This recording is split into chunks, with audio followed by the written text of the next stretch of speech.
السلام علیکم ورحمۃ اللہ وبرکاتہ۔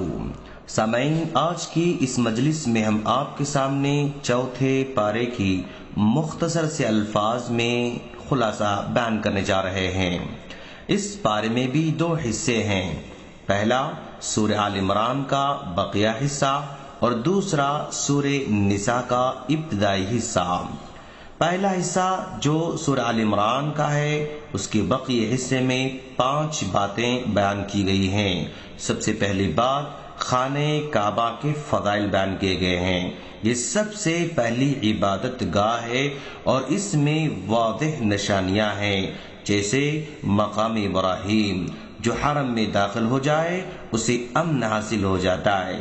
دوسری بات، باہمی جوڑ، یعنی اللہ تبارک و تعالی کی رسی کو مضبوطی سے تھام لینے کا حکم دیا گیا ہے۔ تیسری بات، امر بالمعروف اور نہی عن المنکر کا تذکرہ کیا گیا ہے اور بتایا گیا کہ یہ بہترین امت ہے کہ لوگوں کی نفع رسانی کے لیے نکالی گئی ہے، بھلائی کا حکم دیتی ہے اور برائی سے روکتی ہے اور اللہ پر ایمان رکھتی ہے۔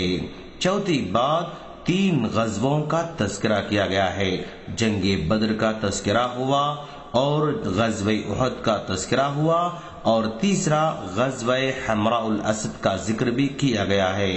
پانچویں بات، کامیابی کے 4 اصول بیان کیے گئے ہیں۔ پہلا اصول، ہر حال میں صبر کرتے رہنا۔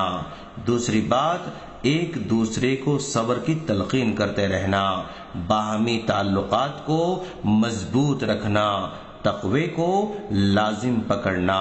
یہ 4 اصول ایسے ہیں جن پر عمل کرنے کے بعد کامیابی پکی ہے انشاءاللہ۔ اس پارے کا دوسرا حصہ یعنی سورہ نساء کا جو ابتدائی حصہ ہے، اس میں 4 باتیں بیان کی گئی ہیں۔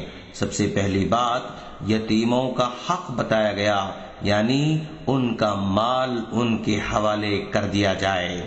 دوسری بات، تعدد ازدواج کا ذکر کیا گیا ہے، ایک مرد بیک وقت 4 نکاح کر سکتا ہے، اس شرط کے ساتھ کہ ان کے حقوق ادا کر سکتا ہو۔ تیسری بات، وراثت کے احکامات بیان کیے گئے ہیں، اولاد کی کیا وراثت ہوگی، ماں باپ کی کیا وراثت ہوگی، بیوی کے کیا حصے ہوں گے، تفصیل سے بیان کیے گئے ہیں۔ چوتھی بات، ان رشتوں کا ذکر کیا گیا ہے جن سے نکاح کرنا حرام ہے، جیسے مائیں ہیں، بیٹیاں ہیں، بہنیں ہیں، پھوپھیاں ہیں، خالائیں ہیں، بھتیجیاں ہیں، بھانجیاں ہیں، رضاعی مائیں ہیں، رضاعی بہنیں ہیں، ساس ہے، سوتیلی بیٹیاں ہیں اور بہو ہیں، ان تمام سے نکاح کرنا حرام ہے۔ رضاعی ماں کا مطلب بچہ اپنی ماں کے علاوہ کسی اور عورت کا دودھ پیتا ہے تو اس عورت کو رضاعی ماں کہا جاتا ہے۔ اس عورت کی بیٹیاں رضاعی بہن کہلاتی ہیں۔ اور سوتیلی بیٹیوں کا مطلب ایک آدمی ایک ایسی عورت سے نکاح کرتا ہے جس کے پہلے شوہر سے لڑکیاں ہوں تو وہ سوتیلی بیٹیاں کہلاتی ہیں، ان سے نکاح کرنا حرام ہے۔ یہ ساری باتیں اس بارے میں بیان کی گئی ہیں۔ السلام علیکم ورحمۃ اللہ وبرکاتہ۔